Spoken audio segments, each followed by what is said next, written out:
Nou, goeiemôre broers en susters, het is 'n voorreg om elkeen te kan groet in die wonderlike naam van Jesus Christus.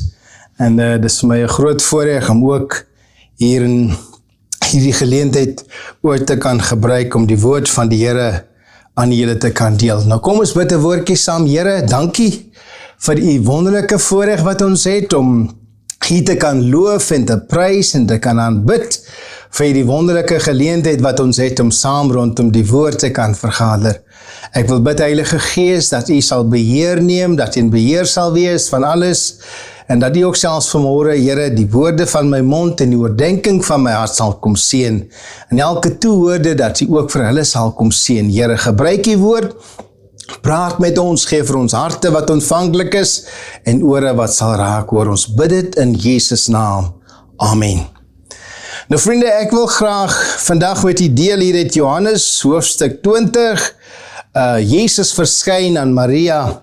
So Johannes hoofstuk 20 vers 11 sê, maar Maria het buitekant by die graf gestaan en ween, en terwyl sy ween, buig sy na die graf toe, en sien twee engele daar sit met wit klere aan, een by die hoof en een by die voete waar die liggaam van Jesus gelê het.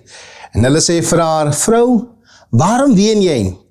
Sy antwoord hulle, omdat hulle my Here weggeneem het, en ek weet nie waar hulle hom neergelê het nie. En toe sy dit gesê, draai sy haar om agter toe, en sien Jesus staan, en sy het nie geweet dat dit Jesus was nie. En Jesus sê, vrou, waarom ween jy? Wie soek jy? Sy het gedink dat dit 'n tuinier was, en antwoord hom, meneer, as u hom weggedra, sê vir my waar u hom neergelê het, en ek sal hom wegneem. Jesus sê vir haar, Maria. Sy draai haar om vir hom en sê vir hom, Rabboni, dit beteken meester. Jesus sê vir haar, raak my nie aan nie, want ek het nog nie opgevaar na my Vader nie, maar gaan na my broeders en sê vir hulle, ek vaar op na my Vader en julle Vader, my God en julle God. Maria Magdalene het aan die disippels gaan vertel, dat sy die Here Jesus gesien het, en dat hy dit vir haar gesê het. Tot sover die woord van die Here. En dan net so nog een verwysingkie daar in Markus, sê die woord van die Here, en nadat Jesus opgestaan het, het hy eers verskyn aan Maria Magdalene.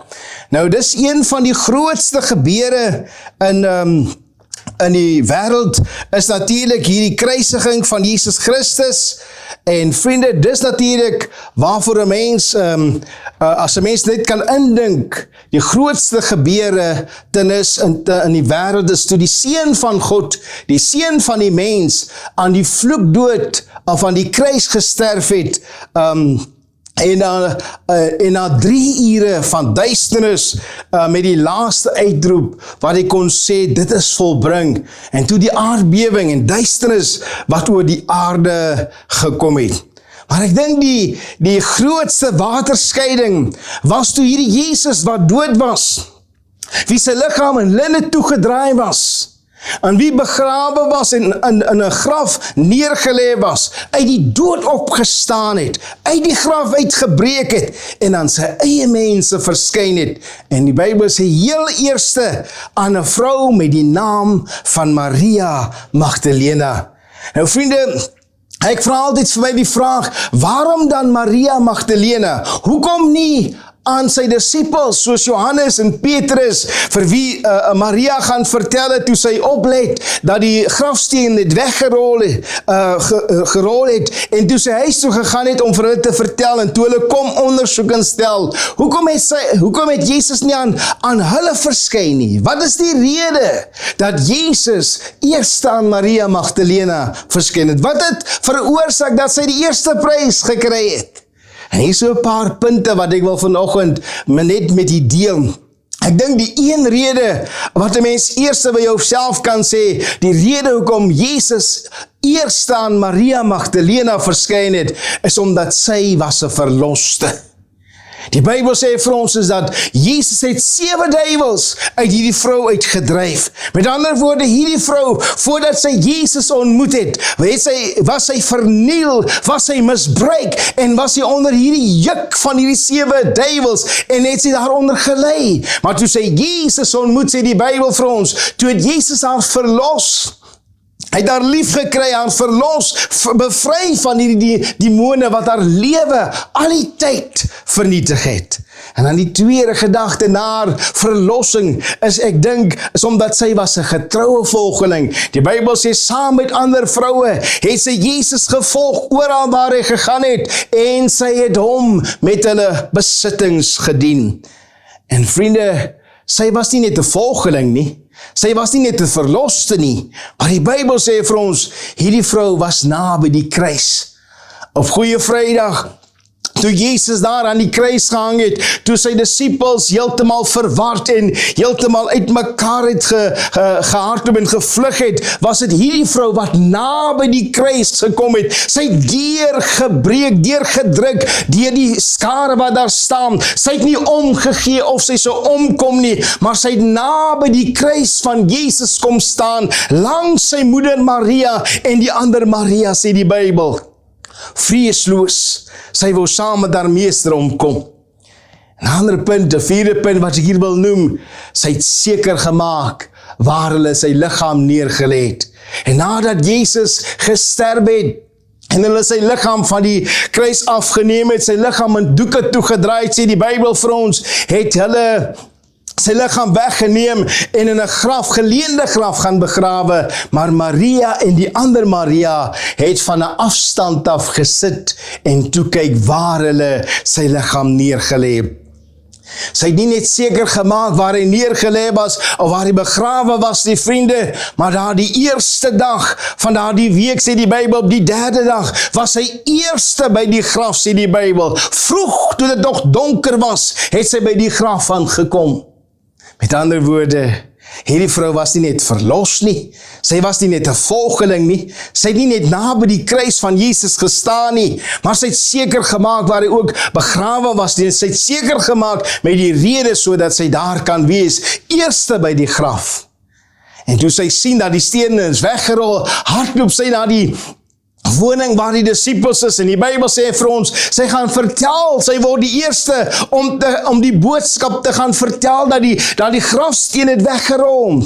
Die Bybel sê vir ons, Johannes en Petrus, toe sy dit vertel, het hulle na die graf gehardloop, hulle gehaas, Johannes voor, Petrus agter, en die Bybel sê vir ons, toe Johannes by die graf kom sien dat die grafsteen is weggerol, het hy net skrams ingeloer, hy het die doeke daar gesien, maar Petrus het verby gedruk, en hy het die doeke onversteerd daar gesien, met die kopdoek van Jesus, waarna hulle hom toegedraai het, wat heeltemal mooi opgevou was, daar op 'n plek, en hierdie twee het natuurlik geglo toe hulle sien dat die doeke daar lê, en hulle is weer huis toe.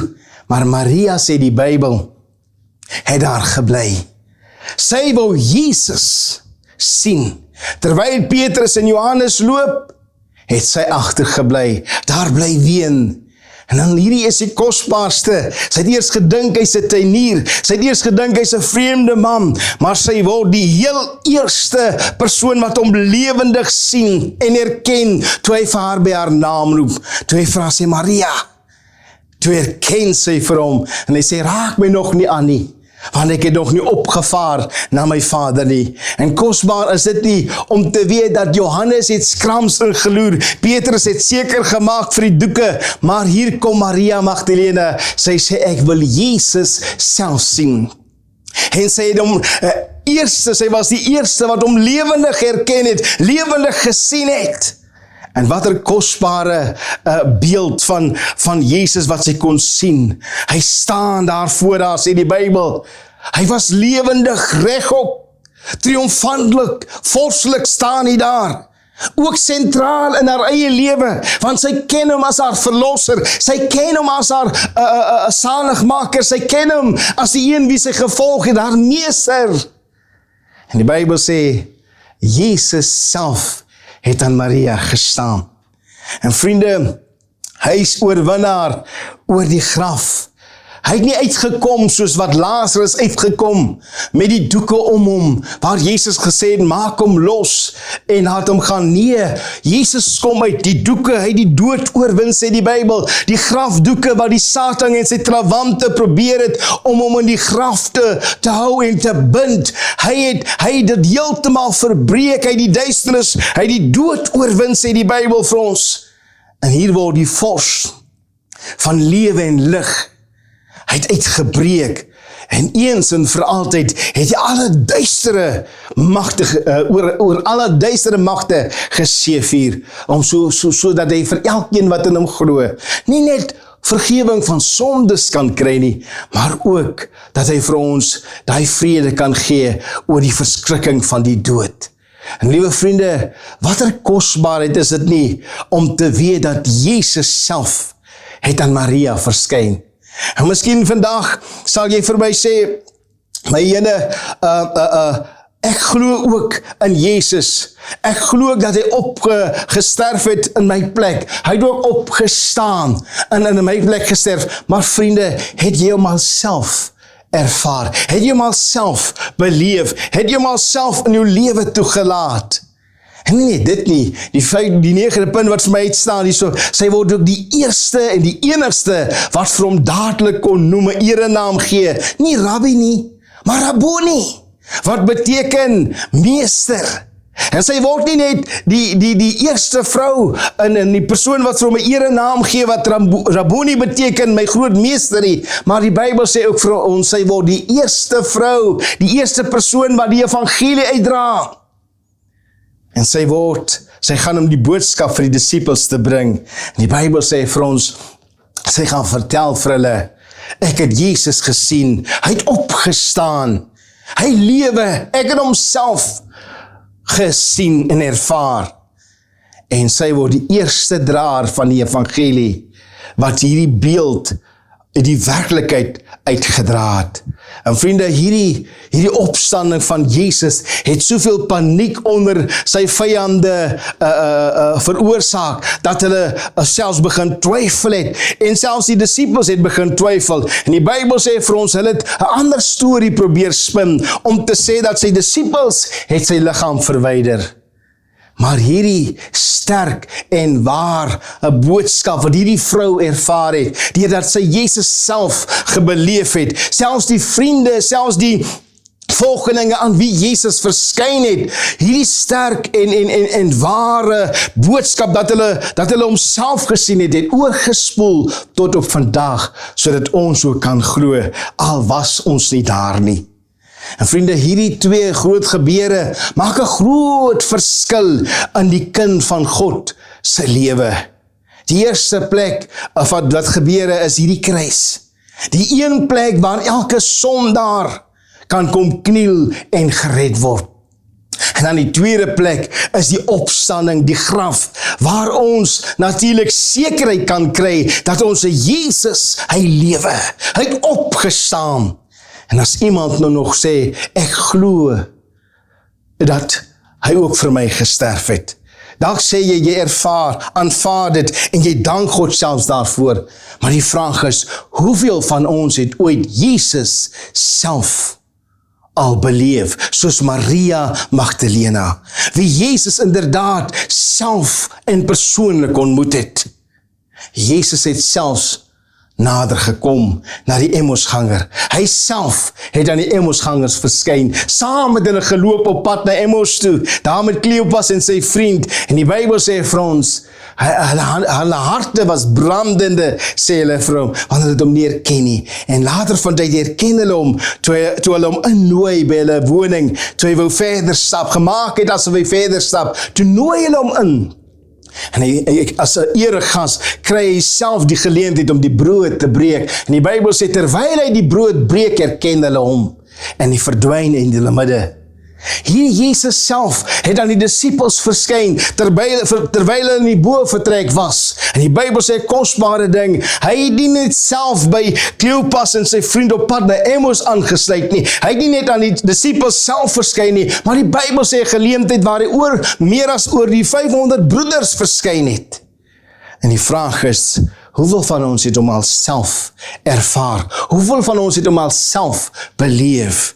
Vriende, en daarom vanoggend, wanneer die Here selfs hierdie geleentheid wil gebruik om vir ons te sê hoekom hy vir Maria Magdalene die eerste prys gegee het om homself te kon sien, wil hy eintlik vanoggend vir ons sê, het jy hom al self as 'n werklikheid ontmoet?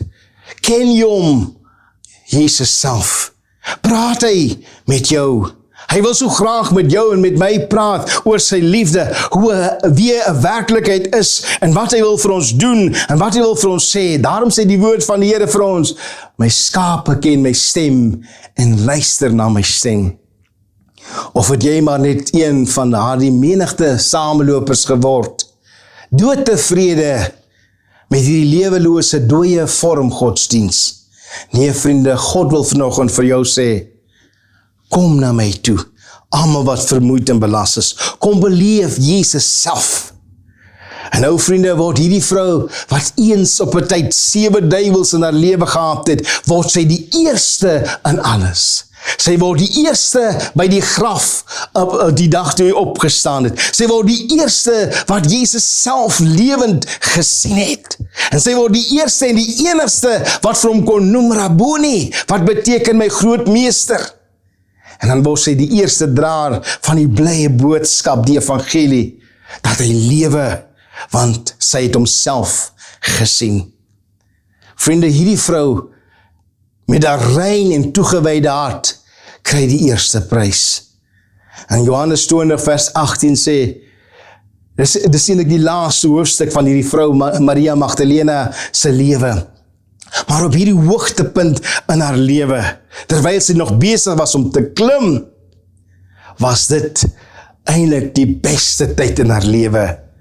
Daar word vertel van hierdie storie, van hierdie Godverloner, die ou wat nie in God geglo het nie, wat voor 'n skare sy toespraak oortuigend gelewer het, sodat niemand uit die skare wou iets waag om iets te sê, nadat hierdie man sy toespraak gelewer het, oor hoekom hy nie glo in God en in Jesus nie. En terwyl daar 'n doodse stilte was in die gehoor, en niemand iets wou waag om iets te sê nie, sê die storie, dat hierdie klein dogtertjie met haar suster hand in hand opstaan uit die gehoor het, na vorentoe stap, en vir hierdie persoon sê, oomie, ons kan nie baie iets sê oor Jesus nie, maar ons wil sing van ons Jesus. En hierdie twee sustertjies beginne sing, staan op vir Jesus, beleiers van die kruis, laat sy banie vrywapper en deur die lug heen reis. En die skare het beginne hande klap en die tweede vers beginne saam sing. Die vraag is vanoggend, my vriend, is jy skaam vir Jesus? Sal jy soos hierdie dogtertjies hand in hand kan sê, omdat ons homself ontmoet het, omdat ons homself ervaar het, omdat hy 'n werklikheid is in my eie lewe, sal ons opstaan vir Jesus. En my gebed is dat die Here vir ons sal gee 'n rein hart, wat toegewyd sal wees, soos Maria Magdalene se hart was. Sy was nie net verloste nie, sy was 'n volgeling. Sy was iemand wat hom nie net gevolg het nie, maar het sy seker gemaak waar hy neergelê word.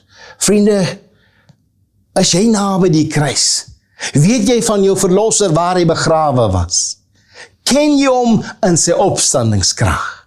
Vanoggend wil God vir jou en my sê, hier na Paasnaweek, dat jy en ek sal moet begeer 'n rein hart wat toegewyd is, soos Maria.